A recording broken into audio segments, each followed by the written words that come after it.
Hey there, it's Clay with modernlove.life, and in this video we're going to be discussing 5 qualities that make your ex want you back. You know, we've talked a lot about like your ex, what they're thinking, what they're going through. We've talked a lot about like what you can do in terms of how to, text them, what to do in this situation or that. But what's really important, and what's probably most important of all, is how you're bringing yourself to the interactions that you're having with your ex. What is your way of being? What is your energy? What is your sort of thought process, your mindset? There's lots of different words that you can use. But basically, you get what I'm saying. It's like, who are you when you're going to interact with your ex? Now, obviously, I think most people, whether or not you've followed me or this is the first video of mine that you've ever seen, but I think most people recognize or learn very quickly that the whole begging and pleading and desperation thing is not the most effective thing out there. But there are definitely much more effective things. Now, if you've watched other videos or followed other people on YouTube or other places on the internet, you may believe that you need to pretend like you don't care, you need to play hard to get, you need to make it seem like you're dating 100 other people or something like that in order to make your ex jealous. And this is not really true. Basically, this stuff may work, air quotes work, if it does work at all, because you're stepping out of that needy, desperate way of being. However, this is not the best way of being that you could have for having a great relationship. Basically, what we're going to be talking about here is how to be a grown adult and actually invite your ex, or really invite anyone for that matter, into a great relationship with you. But let's take a step back. Let's actually talk about what these 5 qualities are and why they work. So the first one is to be calm and grounded. Okay, obviously, if you're in that panicked place that at least we call damage control mode, you're probably not very calm and grounded. Damage control mode, in case this actually is the first time you've encountered us on the internet, is that sort of panicked state of being that many people find themselves in immediately after a breakup, where you're feeling compelled to call or text, countless times, beg and plead, promise up and down that things are going to be different. You're, micro monitoring everything that your ex is doing on social media or online. And you're like, who's that girl that he's following on Instagram? Who's that guy that she's out with today? Like, well, who is that? Is that like a friend? Is that a coworker? Is that like some new guy she's dating? What's going on? This isn't very effective. We already covered that. But what you want to do is work towards being calm and grounded. Now, obviously, I don't want you to just pretend to be calm and grounded if you're really falling apart inside. I want you to work on yourself so that you actually can be calm and grounded. And there's a lot of things that you could do to work through this. A couple of them, just to name a few without going too far into detail for the sake of time, is, pulling your attention into the present moment. Obviously, if you're really panicked or anxious about the future, you're probably thinking too much about the future and your mind is too much in the future. They say that anxiety is when you're worried about the future, depression is when you're stuck in the past. And so if we can kind of collapse our attention not into the past or into the future, but we can collapse it into the present moment, you're going to come across as much more grounded and calmer, okay? Whether you may have the tendency to go into the anxious future state or into the depressed, regretful past state. We want to pull our attention and energy into the present moment, and that's going to help us to remain calm and grounded.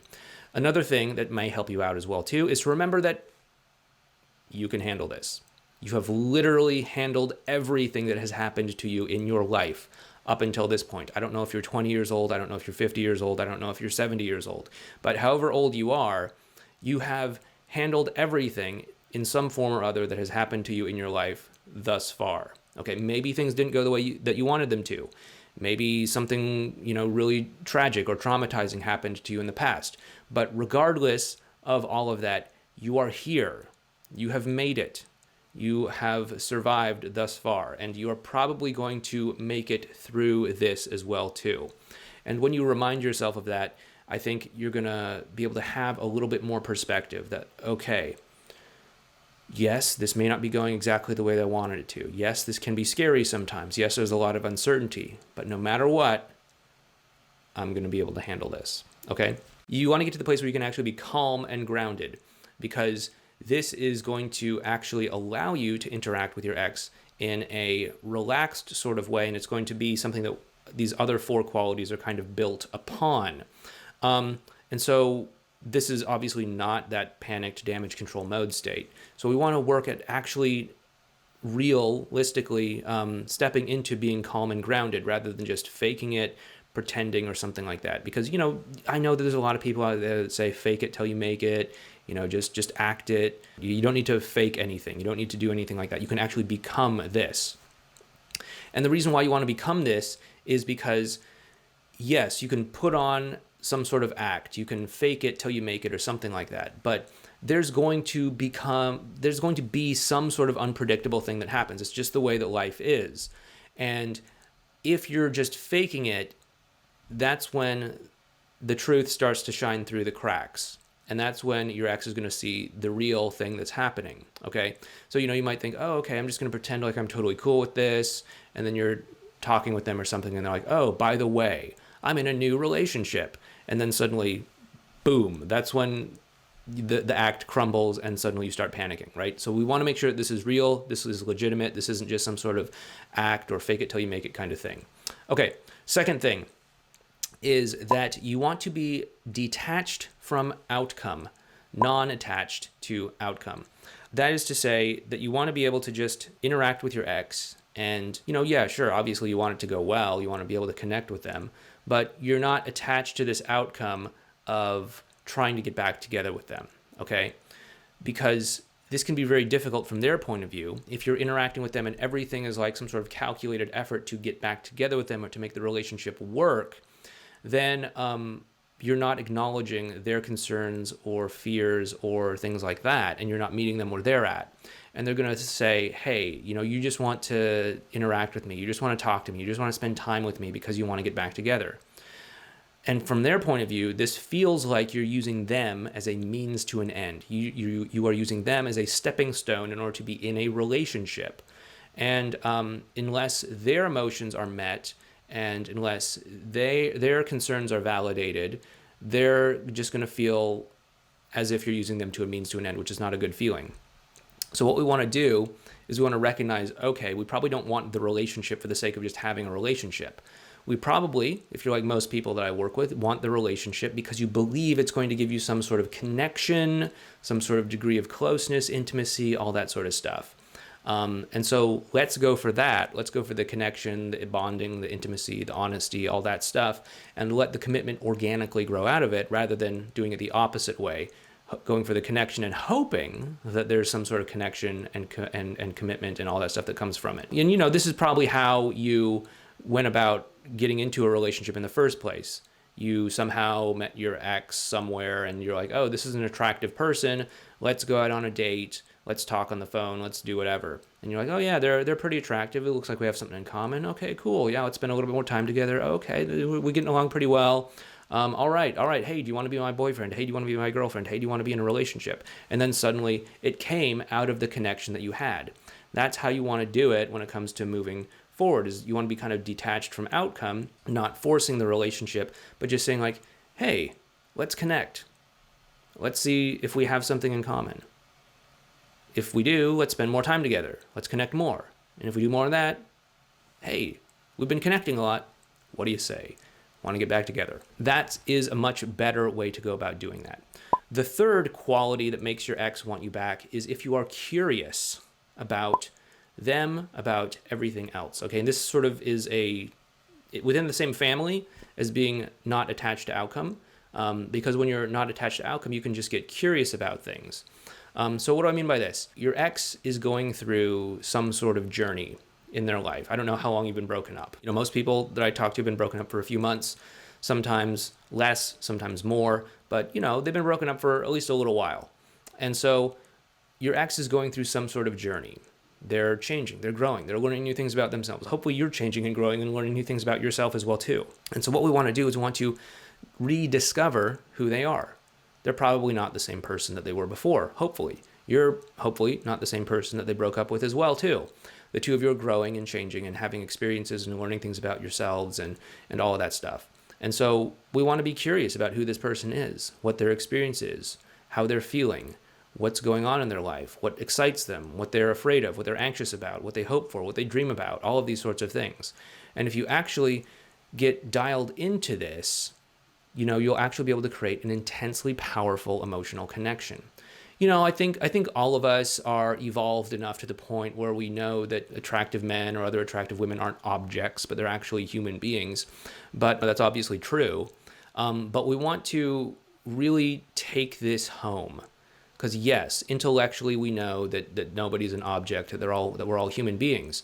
But what does that come with? That comes with the fact that, hey, we're all just living this life. We're all going through life, feeling things, hoping for things, yearning for things, fearing things, being anxious about things, wanting things, losing things, feeling all sorts of different emotions that come up in the various chapters and various experiences of life. And if we remind ourselves of this, we can actually create a deeper emotional connection, because even though we may not have similar experiences, maybe I don't come from the same hometown that you came from, or maybe you lost a parent, and I'm grateful that I have not lost either of my parents yet. And so I might not be able to relate to the specifics, but I think underneath all of it, we've all felt similar emotions. And when you actually recognize that, you can say, okay, maybe you're feeling hopeful of something. I felt hopeful about things in the past before. Tell me more about that. I remember when I was feeling hopeful about whatever, some trip I took a long time ago, or some interesting thing that happened, or whatever. I was really excited about it. I was researching it. I was doing all this stuff. Is that what you're going through when you're feeling hopeful about, this new career that you're getting ready to start, or this new town that you're going to move to, or whatever? And suddenly you can take on this curious stance and really start to explore what's coming up for the both of you. So that's the third thing. The fourth quality that makes your ex really want you back is that you're living your best life with or without them. So the one really common thing about attractive people is that they're going somewhere in life. And I want you to do that, not just for the sake of your own relationship or getting your ex back or anything like that. It'll help you for sure. But I want you to do this because you actually give a damn about your own life and your own experience in life, that you're willing to do something, go somewhere, become something, live into your values, whatever those might be. Obviously, it's going to be different for you than for me, or different for you than it is for the next person over there. But I want you to be living an important life for you, whatever that might mean, whether that's, starting that business, or going for that job, or pursuing that dream in some way, or moving to that place, or spending a year traveling. I mean, I know it's 2021 and people aren't doing a whole lot of traveling, but whatever that dream might be, I want you to, live into it, go after it, pursue it, because that's going to help you feel a whole lot more impassioned about your life. That's going to help you become a more interesting person. That's going to bring you to life, because, you're not just trying to get from one day to the next. You're actually living an interesting life, doing something valuable to you, doing something interesting to you. And that's going to make you immensely more magnetic to other people, especially, your ex, because we do, through our actions and through our life, invite people into a certain experience. And if you're fully going after it, whatever that might be, you're saying like, hey, I'm going after my career in acting or something like that. Do you want to come with me? Or, hey, I'm planning to start this awesome business that's going to change the way that people do XYZ. Do you want to come on this ride with me? Or, hey, I'm going to sell everything, live this minimalist lifestyle, and spend a year traveling the world. Do you want to come with me? Those are all like much more exciting and interesting to the right people than, hey, I'm just a guy just trying to get a paycheck. Just want to, blow off some steam at the end of the day and watch some TV. Do you want to come with me? Right? That's a whole lot different of an invite, right? And so live your best life. Don't do it for other people. Don't do it for your ex. Don't do it for impressing other people, but do it for yourself. Do it first and foremost for yourself. Yes, it will help you when it comes to relationships and dating and all that stuff, but do it first and foremost for yourself, because this is your life. Take a stand for your life. Make something meaningful out of your life. Go after it 100%, okay? The fifth thing, by the way, please, if you like these videos that I'm doing, hit the thumbs up button. It helps us with the YouTube algorithm. It's a totally free way to support the channel. Hit the thumbs up button, leave a comment, leave 2 comments, leave 3 comments, leave however many comments you want to leave. These things, subscribe to the channel. These things help us out with the channel. It's totally free. So if you do like us with that thumbs up button. Okay, and the fifth thing that will make your ex want you back, the fifth quality, is that you're totally transparent in a good way. Now, what do I mean by this? You know, we've talked in the past, maybe not so much recently, but we've talked in the past about good vulnerability versus bad vulnerability. Bad vulnerability, well, first of all, many people are under the belief that vulnerability is bad. You should not be vulnerable. You should just like make it seem like you have your life put together. You're this impenetrable, bulletproof person. And if you are somehow like that, awesome. Go ahead and be that. But if you're like most of us mortals, you have thoughts, feelings, emotions that are coming up and all that stuff. And I want you to feel comfortable being vulnerable because it is a positive quality. It does allow someone to connect with you. It does allow them to see the humanity in you and to actually connect with you. So definitely be vulnerable in a positive way. Now, negative vulnerability, this is the kind of vulnerability where you're making someone else responsible for how you feel. You know, oh, I just can't go on without you. I miss you so much. Life is meaningless without you.